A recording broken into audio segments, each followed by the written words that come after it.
नमस्कार स्टूडेंट्स, स्वागत है आपका केडी स्टडी क्लब में। आज हम क्लास 6 की साइंस बुक का चैप्टर 7 कर रहे हैं, जिसमें हम पौधों के बारे में जानकारी प्राप्त कर रहे हैं। तो हमने पहले पढ़ा था इसके पाठ भाग में कि किस तरीके से शिराएँ होती हैं पत्तियों में, और शाख, झाड़ी और वृक्ष कहलाते हैं। कौन कौन उनकी आकार, मतलब कैसे होते हैं वो दिखने में। और हम एक क्रियाकलाप कर रहे थे जिसमें हमने एक गमले में जड़ वाला पौधा लगाया था और एक में बिना जड़ वाला। तो अब हम उसके बारे में आगे पढ़ते हैं। दोनों पौधों में नियमित रूप से जल दिया गया, परंतु एक की जड़ नहीं थी। क्या आप इस क्रियाकलाप से जड़ के एक महत्वपूर्ण कार्य के विषय में जान पाते हैं? जड़ का एक अन्य कार्य जानने के लिए आइए एक और क्रियाकलाप करें। अब जिसमें जड़ नहीं थी वह तो पौधा मुरझा जाएगा, क्योंकि जड़ का काम होता है मिट्टी से पौधा लेना, ना कि तने का काम होता है। फिर उस जड़ के जरिए तने में पानी जाता है और तने से पत्तियों में जाता है।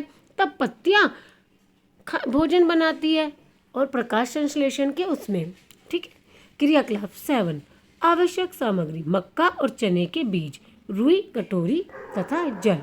2 कटोरियाँ लीजिए, इनमें भीगी हुई रुई रखिए। एक कटोरी में चने के 3-4 बीज और दूसरी में मक्का के दाने रखिए। जल डालकर रुई को हमेशा नम रखिए, मतलब रुई सूखने ना पाए, उसमें पानी छिड़कते ही रहना अगर आपको लगे कि ये सूख रही है, जब तक कि बीज अंकुरित होकर नवोद्भिद नहीं बन जाए। 1 सप्ताह बाद उन्हें खींचकर रुई से बाहर निकालने का प्रयास कीजिए। आराम से ही करना, ठीक है, ताकि वो अंकुरित जो हुए वो टूट ना जाए। क्या नवोद्भिद सरलता से रुई से बाहर खींच जाता है? क्यों? क्रियाकलाप 6 में हमने देखा कि हम पौधों को भूमि से खींचकर आसानी से नहीं निकाल पाते, उन्हें मिट्टी खोदकर निकालना पड़ता है। जड़ें पौधे को मिट्टी में मजबूती से जमाए यानी जकड़े रखती है। इन्हें मिट्टी में पौधे का स्थिरक कहा जाता है। एक तो जड़ का काम क्या था? मिट्टी से पानी लेना और पौधे को मजबूती प्राप्त करना। वो मिट्टी में अपनी पकड़ बनाए रखते हैं, तभी पौधा खड़ा रह पाता है, अदरवाइज पौधा खड़ा नहीं रह पाएगा, वो मुरझा जाएगा। तो जब वह ऐसे, उसका जो ये कार्य होता है उसको क्या कहते हैं? स्थिरक, मतलब एक जगह स्थिर रखता है पौधे को। आपने देखा कि तने एवं पत्तियां विभिन्न प्रकार की होती हैं। क्या जड़ों में भी विविधता दिखाई देती है? आइए इसका पता लगाएं। क्रियाकलाप 1, चित्र 7.16 एवं बी को ध्यानपूर्वक प्रेक्षण कीजिए। अब चने के पौधे की जड़ों को देखिए। क्या यह चित्र 7.16 के समान दिखता है अथवा चित्र 7.16 बी की तरह? मक्का के पौधे की जड़ें कैसी हैं? जड़ों की आकृतियों के चित्र के साथ मिलानकर खाली स्थान में मक्का अथवा चना लिखिए। अब देखिए, ए जो है, ए में क्या है? ये हमारा मक्का है। ए में क्या है? हमारा मक्का है। तो हम इधर क्या लिख देंगे? मक्का।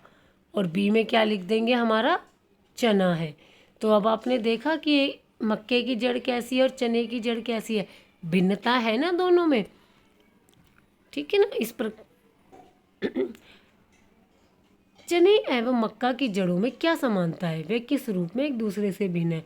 ऐसा प्रतीत होता है कि जड़ें 2 प्रकार की होती हैं। क्या जड़ों के कुछ और भी प्रकार हैं? आइए इसका भी पता लगाते हैं। अब हम करते हैं क्रियाकलाप 9, खुले मैदान में जाइए जहाँ बहुत से खरपतवार उग रहे हों। कुछ खरपतवार पौधों की मिट्टी खोद कर निकालिए और जड़ों से मिट्टी धोकर अलग कर उनका निरीक्षण कीजिए। क्या आपने ध्यान दिया कि सभी खरपतवार पौधों की जड़ें या तो 7.16 ए की तरह है या चित्र 7.16 बी की तरह है? जिन पौधों की जड़ें चित्र 7.17 ए की तरह है, ये की तरह है, ठीक है ना, इसकी तरह है जिनकी जड़ें, उन जड़ों को हम क्या कहते हैं? मूसला जड़।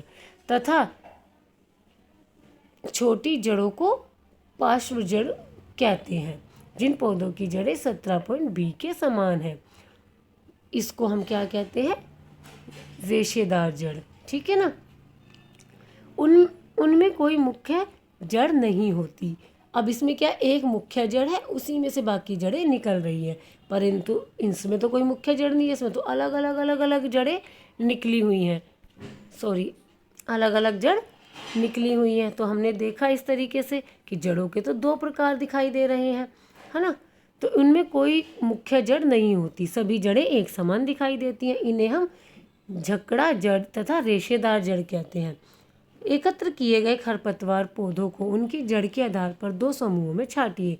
मूसला जड़ वाले पौधों को समूह ए में तथा रेशेदार जड़ वाले पौधों को समूह बी में रखिए। समूह ए के पौधों की पत्तियों को देखिए, इनका शिराविन्यास किस प्रकार का है। समूह बी के पौधे की पत्तियों का शिराविन्यास किस प्रकार का है। शिराविन्यास हमने देखा था ना, पत्तियों में होता है, जो डिजाइन बना होता है उसको हम शिराविन्यास कहते हैं। क्या आपने ध्यान दिया कि पौधे की पत्ती के शिराविन्यास एवं जड़ के प्रकार में एक रोचक संबंध है।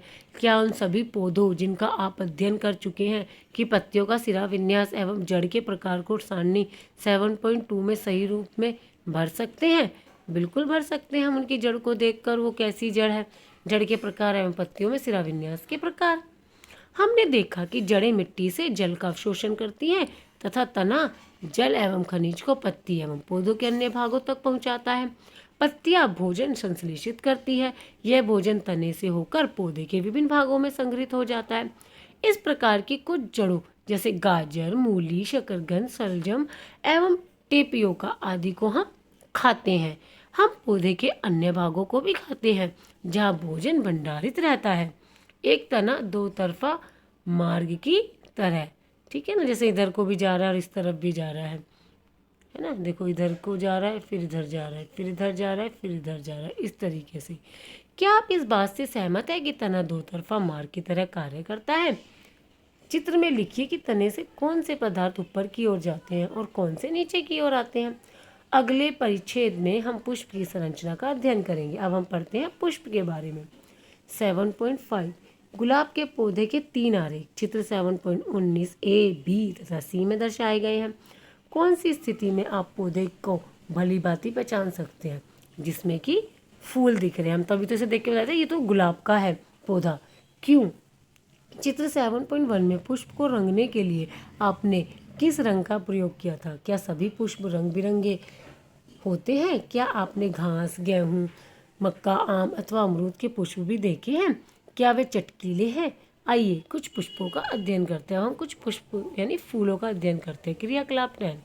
आवश्यक सामग्री: एक पुष्प, कलिका तथा निम्न में से किसी पौधे के 2 पुष्प, धतूरा, गुड़हल, गुलाब, सरसों, बैंगन, भिंडी, गुलमोहर, एक ब्लेड, स्लाइड अथवा कागज, आवर्धक, लेंस एवं जल। चित्र 7.20 का ध्यानपूर्वक अवलोकन करो। देखो, ये क्या है? पंखुड़ियाँ लिखी हुई है, ये बाह्यदल है। इसका जो पंखुड़ी के बाहर हरे हरे से है, इसको हम बाह्यदल कहते हैं। खिले हुए पुष्प का प्रमुख भाग कौन सा है? यह पुष्प की पंखुड़ियाँ हैं।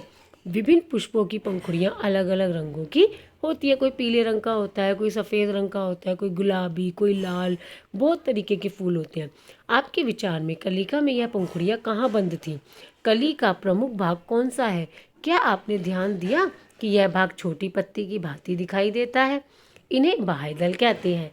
पुष्प के बाह्यदल एवं पंखुड़ियों का भलीभांति अवलोकन कीजिए तथा निम्न प्रश्नों के उत्तर दीजिए।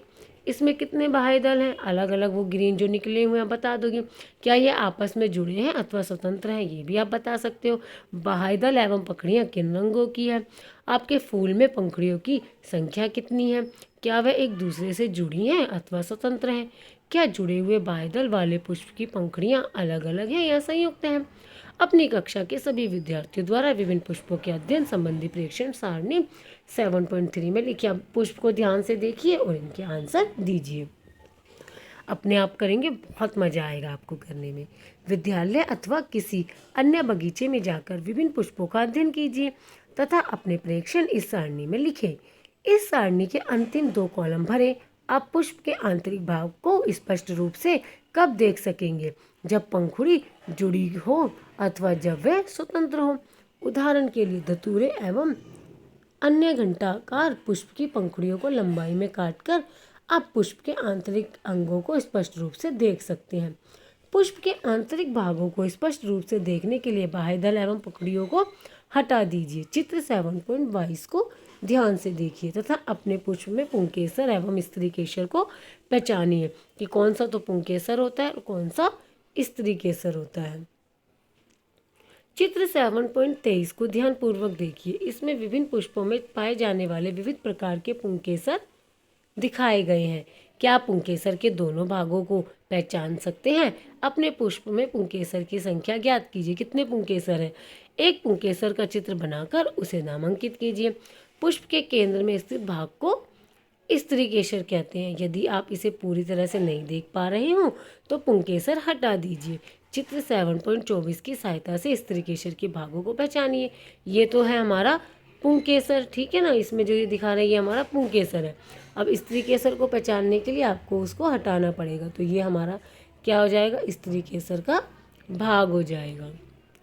अपने पुष्प के स्त्रीकेसर का स्वच्छ नामांकित चित्र बनाइए। क्रियाकलाप 11। आइए अब एक पुष्प के अंडाशय की संरचना का अध्ययन करें। यह स्त्रीकेसर का सबसे निचला एवं फूला हुआ भाग है। इसकी आंतरिक संरचना के अध्ययन के लिए इसे काटना पड़ता है।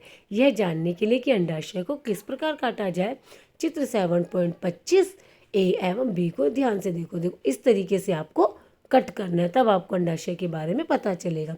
अंडाशय को एक स्लाइड अथवा प्लेट पर चित्र 7.25 के अनुसार रखकर उसे दो प्रकार से काट सकते हैं।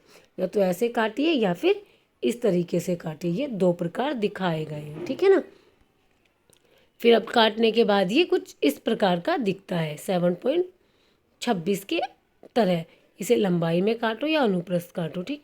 अंडाशय की काट को सूखने से बचाने के लिए प्रत्येक काट पर जल की बूंद रखिए। आवर्धक लेंस की सहायता से अंडाशय की आंतरिक रचना का अध्ययन कीजिए। चित्र 7.26 में दिख रहा है। क्या आपको अंडाशय में छोटी छोटी गोल संरचनाएं दिखाई देती हैं? देखो दिख रही है ना, छोटी छोटी सी गोल संरचनाएं। इन्हें हम बीजांड कहते हैं। अंडाशय के आंतरिक भागों का अपनी नोटबुक में चित्र बनाइए। कुछ और पुष्पों का अध्ययन करने के लिए अपने अध्यापक के साथ विद्यालय अथवा किसी पार्क के बगीचे में जाइए एवं अधिक से अधिक पुष्पों का अध्ययन कीजिए। पुष्प के नाम जानने के लिए आप माली की सहायता ले सकते हैं। ध्यान रहे कि आवश्यकता से अधिक पुष्प ना तोड़े।